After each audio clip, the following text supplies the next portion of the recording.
illegale nei laboratori cinesi. I Baschi Verdi fanno chiudere 3 opifici nella Riviera del Brenta e scoprono 15 operai in nero.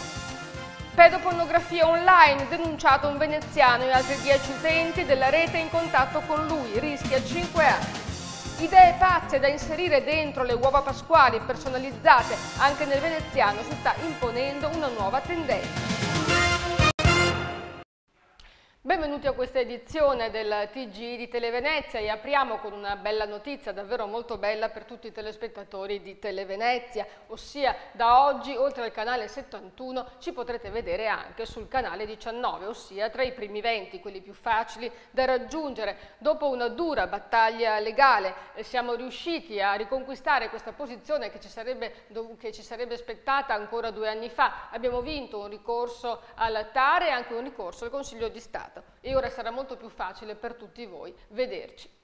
Blitz multiplo dei Baschi Verdi della finanza nei laboratori cinesi della Riviera del Brenta. Di nuovo trovati lavoratori in nero, tasse evase e condizioni igieniche da terzo mondo.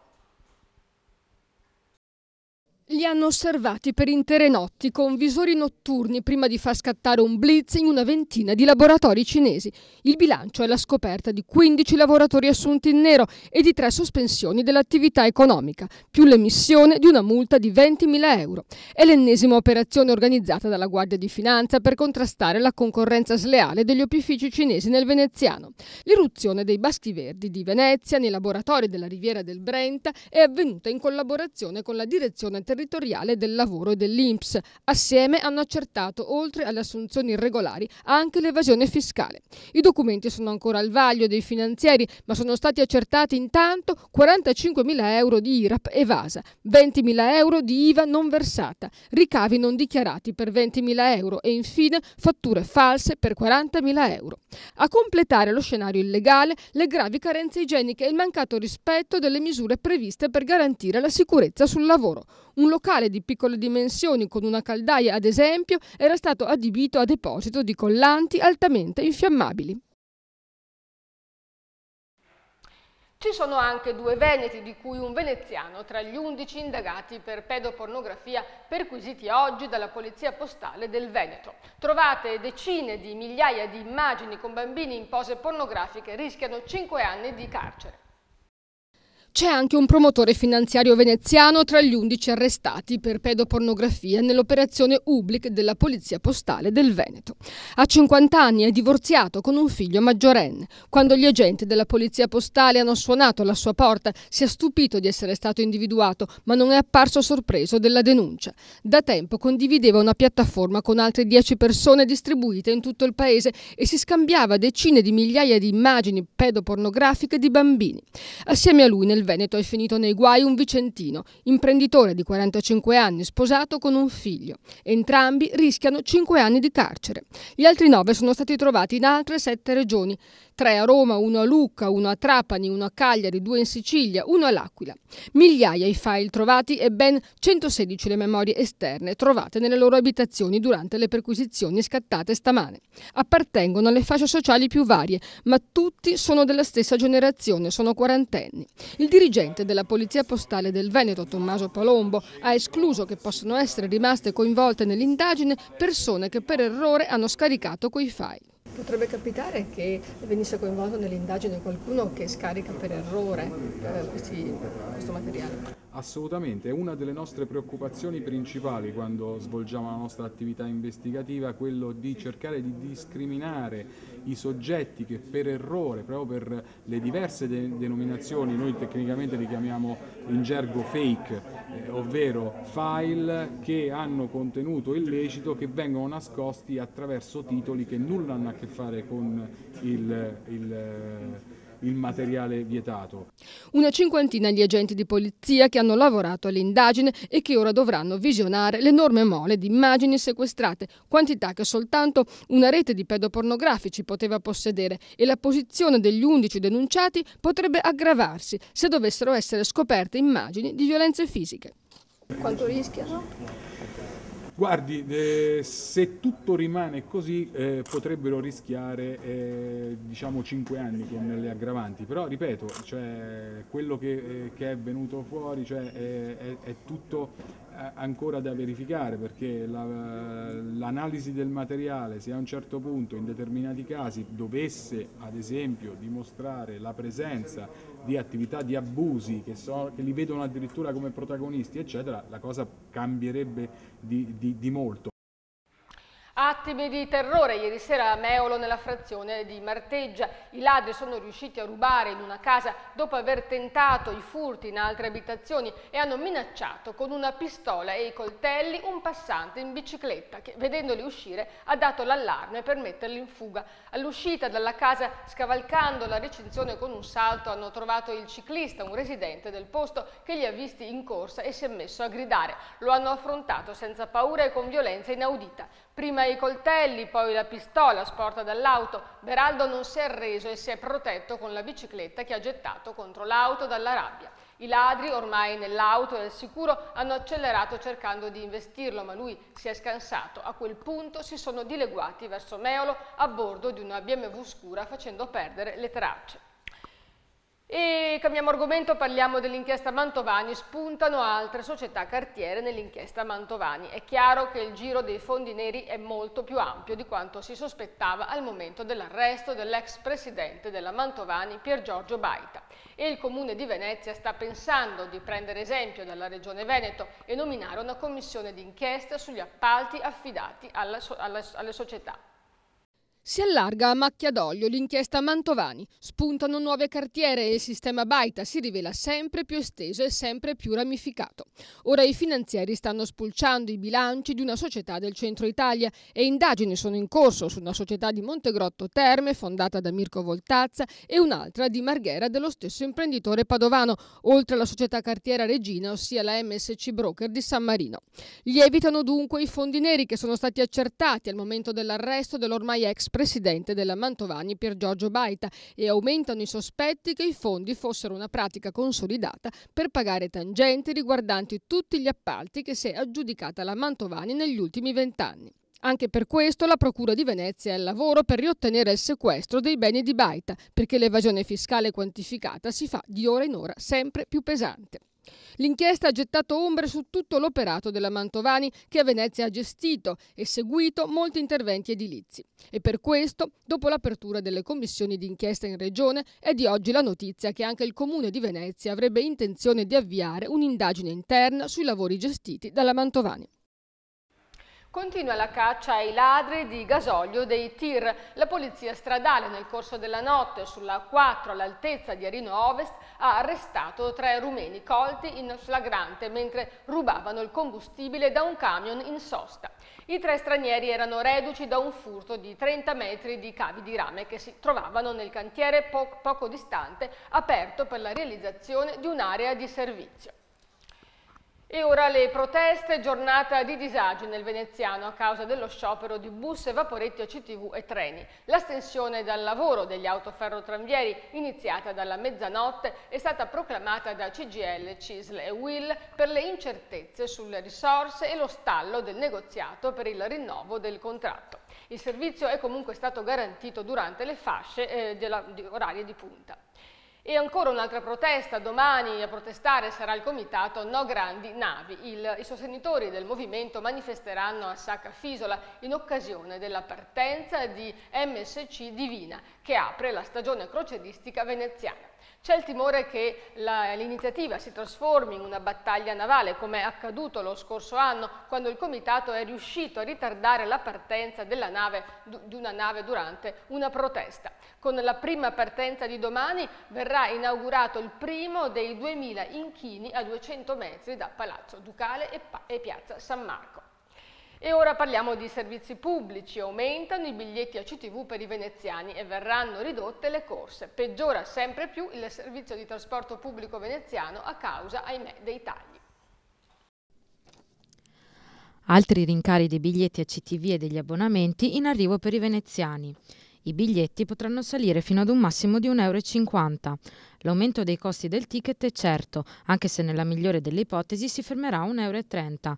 Nel caso dell'abbonamento si pagheranno oltre 3 € in più rispetto ad ora.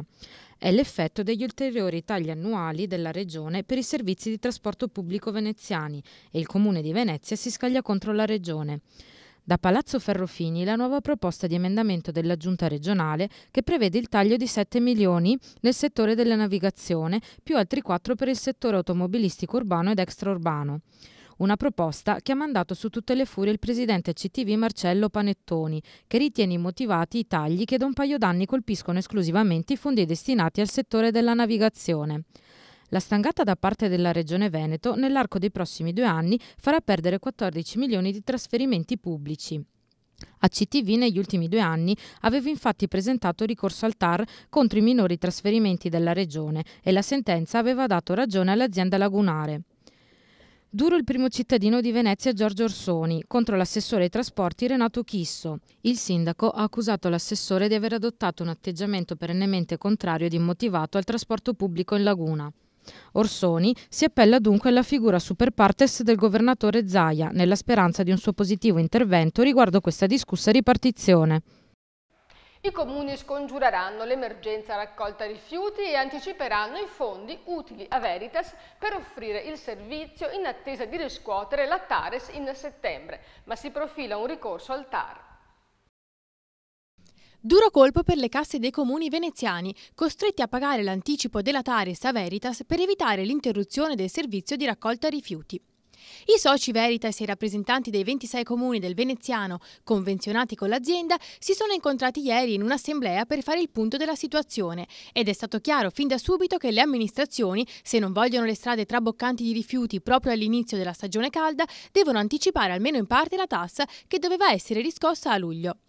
Il Comune di Venezia, che copre da solo il 40% delle risorse di Veritas, apre il portafoglio e anticipa all'azienda 7 milioni di euro e così hanno fatto altri 10 comuni, mentre altri 2 milioni e mezzo arriveranno dalle municipalità più piccole come Scorzè, Martellago e Pianiga.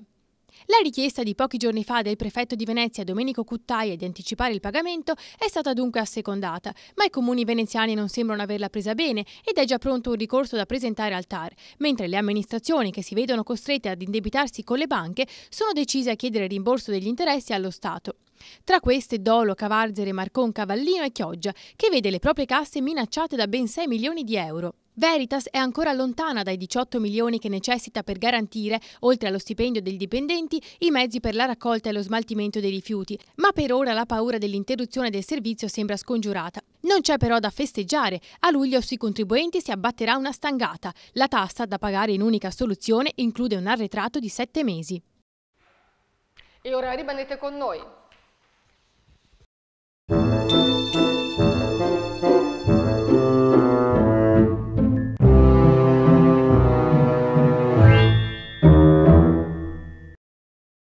Franco Oro Più, il tuo oro, il tuo argento e il tuo platino pagati subito in contanti alla massima valutazione di mercato.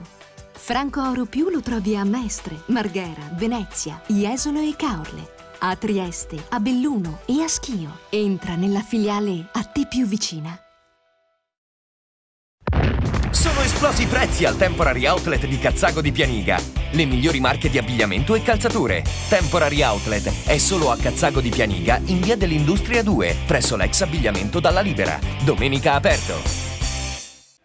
E ora uno sguardo all'area metropolitana. Margherita Beato. Ed ora notizie brevi dalle province di Venezia, Treviso e Padova. Tra le altre cose parleremo di folletti, colombe e di cuochi. 500 euro al mese per 10 disoccupati con la passione della cucina. Grazie alla collaborazione di 10 ristoranti Chiogiotti, il progetto Bottega del Mestiere, patrocinato da Confesercenti, darà una mano a giovani aspiranti cuochi under 30. La domanda di iscrizione va presentata entro il 28 marzo sul sito italialavoro.it.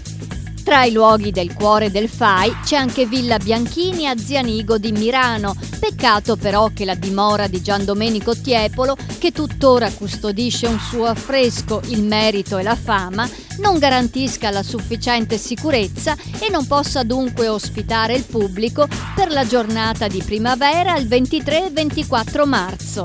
Speriamo per l'anno prossimo.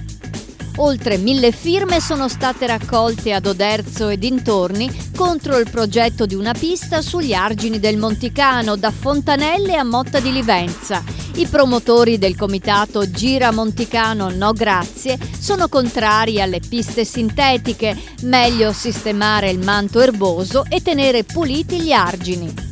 A Treviso colomba pasquale più cara che altrove. Secondo l'Adico, i prezzi nella Marca sono saliti del 19% rispetto al 2012. Tra le curiosità pasquali, la colombada, una colomba che oltre ai canditi ha anche pinoli, frutta secca e spezie. Un mix tra colomba e zonclada, il dolce tipico trevigiano.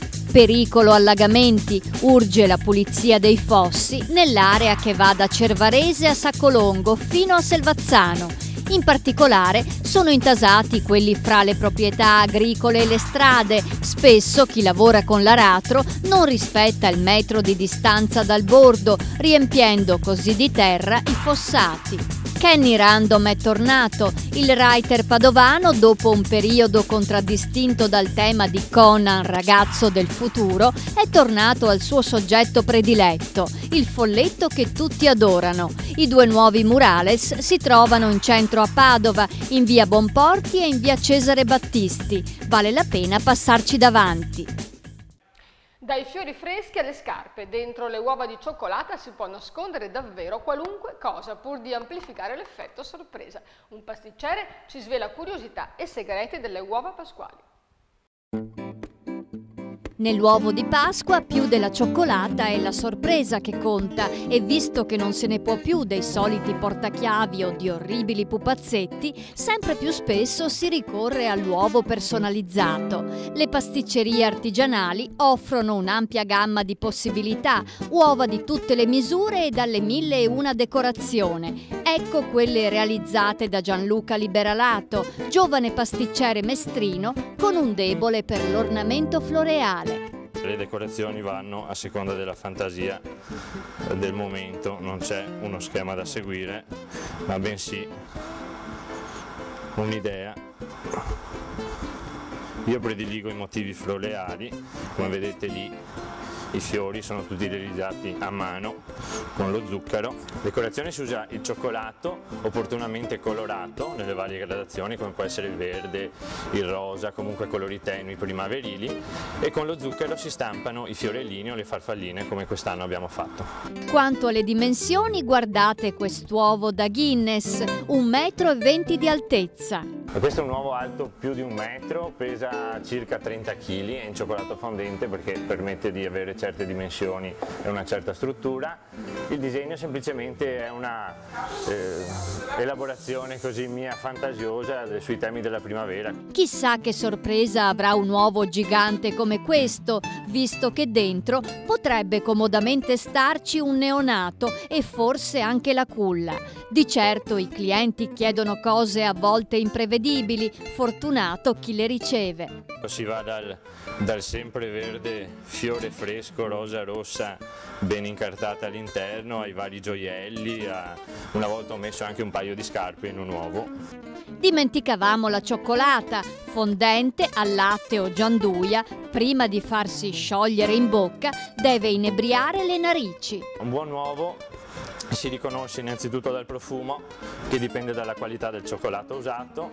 I cioccolati più comunemente usati ma che hanno anche una maggiore qualità, una più alta qualità, sono i cioccolati che arrivano dal Belgio e che permettono anche un'elaborazione di un certo tipo, un cioccolato molto lucido e molto stabile. Cioccolata più sorpresa, un bel mix che fa dell'uovo di Pasqua una tradizione emozionante, anche se non si è più bambini. E ora il consueto spazio riservato il venerdì allo Zoom del Gazzettino. Sono andata negli studi di Radio Venezia per analizzare assieme con Tiziano Graziottin, caporedattore del Gazzettino di Venezia, le notizie principali della settimana.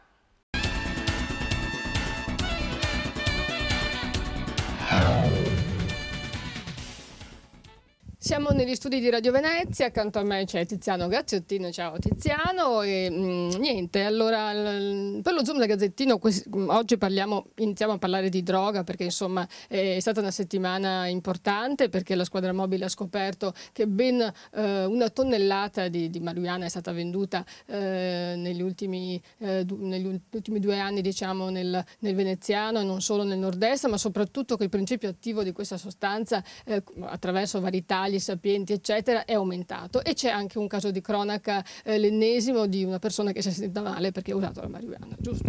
Sì, ne abbiamo scritto proprio oggi sul Gazzettino, scusate, di una ragazza di 16 anni, quindi molto giovane, che fumando una canna, come si suol dire, in un parco di Portogruaro è stata molto male, era in presenza del suo fidanzato, è andata in coma addirittura, e diciamo che è salva anche o solo perché passava nei paraggi un medico che ha fatto un primo intervento molto efficace, per cui questa ragazza sono riusciti a salvarla, però va detto è stata 12 ore in coma, quindi insomma è stata una cosa molto pesante per lei e di grande preoccupazione ovviamente per la sua famiglia. Ecco, quindi così una notizia che rivela che gli inquirenti non hanno tutti i torti quando dicono state attenti, perché la marijuana, che comunque non ha mai fatto bene, però sta diventando sempre più pericolosa. Sì, si parla di principi attivi anche 10 volte più forte, qualcuno dice che è una marijuana ormai transgenica, quindi per procurare uno sballo sempre maggiore, però il problema è che quella che una volta era ritenuta una droga tra virgolette leggera, con tanto di dibattito che sappiamo sulla opportunità di liberalizzarla, c'è stato in Italia un grande scontro sotto questo aspetto, però adesso se questi episodi sono sempre più frequenti e appunto i ragazzi che magari pensano di avvicinarsi di fare la cannetta che poteva avere l'impatto magari di 30 anni fa, ora invece fumano qualcosa che è veramente pesante, con gli effetti che ad esempio che ha avuto questa ragazza, ma in realtà sappiamo anche di altri casi simili. Senti, altro argomento che continua a riempire le pagine dei giornali: gli sviluppi dell'inchiesta Mantovani, il sistema Baita pare che si stia estendendo a macchia d'olio, no?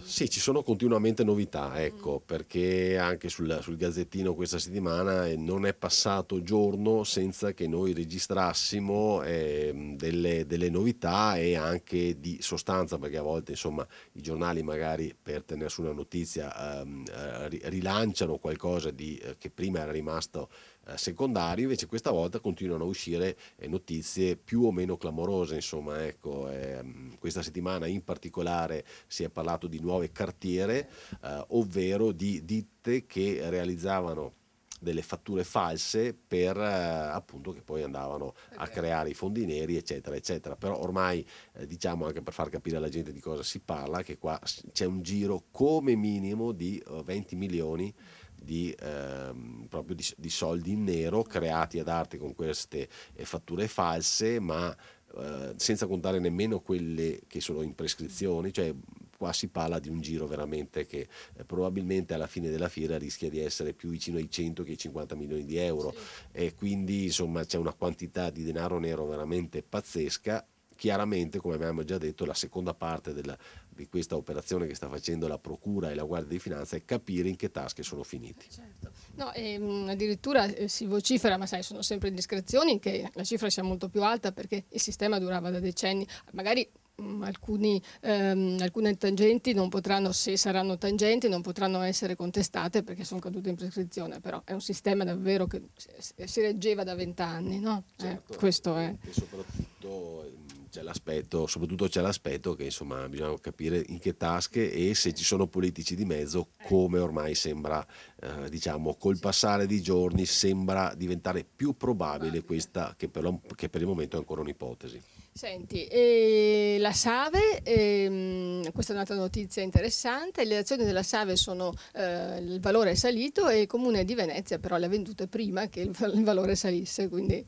Sì, il Comune era obbligato, lo ha detto chiaramente il sindaco, c'era un patto di stabilità da rispettare e quindi il Comune ha dovuto fare quell'operazione, peraltro i tecnici e i dirigenti e gli assessori del Comune di Venezia erano i primi a sapere che l'azione poi sarebbe schizzata in alto. Diciamo che qua il salto in avanti del valore delle azioni nel giro di 3 mesi è stato notevole, e abbiamo fatto 2 conti ieri in redazione al Gazzettino di Mestre, e abbiamo visto che si parla già di 28 milioni di delta tra quello che ha incassato il comune e quello che avrebbe potuto incassare se avesse venduto in questi giorni. Da mangiarsi le dita. Un pochino, soprattutto di questi tempi. Senti, altra notizia degna di un film famoso di Pietro Germi, Signore e signori, direi, no? Una vicenda che il Gazzettino tra l'altro ha raccontato oggi.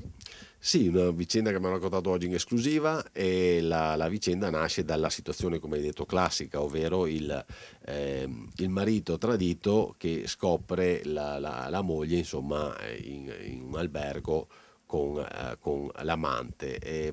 Diciamo che quello che ha fatto la differenza in una situazione che si registra, come sappiamo, molto o con una certa frequenza, è che l'amante in questo caso era il sindaco di un paese del Veneto, e che al di là di questo ruolo si è creato veramente un parapiglia, perché questa persona era assolutamente esagitata, il marito tradito, diciamo, e quindi a un certo punto quelli della hall dell'albergo hanno chiamato i carabinieri temendo che degenerasse. Di qui ovviamente la situazione, la notizia ha galoppato di bocca in bocca, come si suol dire, è arrivata anche alle nostre orecchie, e appunto oggi abbiamo descritto questa situazione, anche perché appunto alla fine è diventato un fatto pubblico nel momento in cui intervengono le forze dell'ordine. Certo. Bene, concludiamo qui la rubrica Lo Zoom del Gazzettino. Grazie Tiziano di essere stato con noi, e ci rivedremo venerdì prossimo con lo Zoom del Gazzettino, mentre durante la settimana siamo sempre in collegamento con la redazione per avere le aperture del quotidiano. Giornate primaverili, quelle che ci sono state regalate ieri e oggi, ma è in arrivo il maltempo. Sentiamo le previsioni nel dettaglio.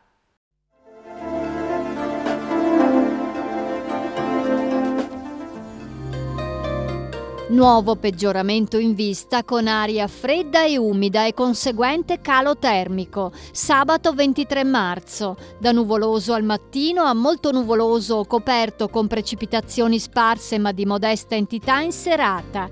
Rinforzi di bora sulla costa, massime in diminuzione, minime invariate, mare da calmo a poco mosso. Domenica 24 marzo, cielo coperto e pioggia per tutto il giorno, fenomeni anche a carattere di rovescio, minime stabili, massime in discesa, vento da nord-est, clima freddo per il periodo, mare da mosso a molto mosso.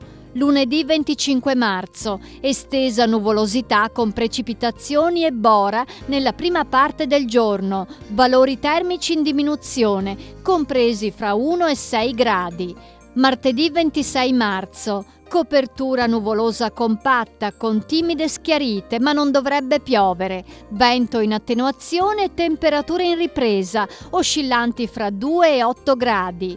La marea di sabato 23 marzo è sostenuta, la massima alle 21:05 85 cm, la minima alle 14:35 10 cm.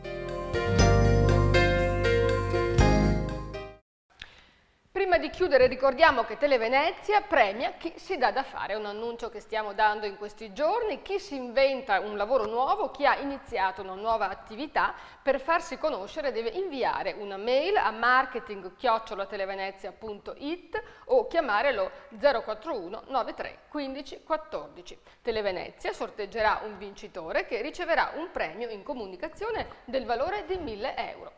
E questa era l'ultima notizia, vi ringrazio per averci seguiti, per averci scelti. Buon proseguimento, buona serata e buon fine settimana.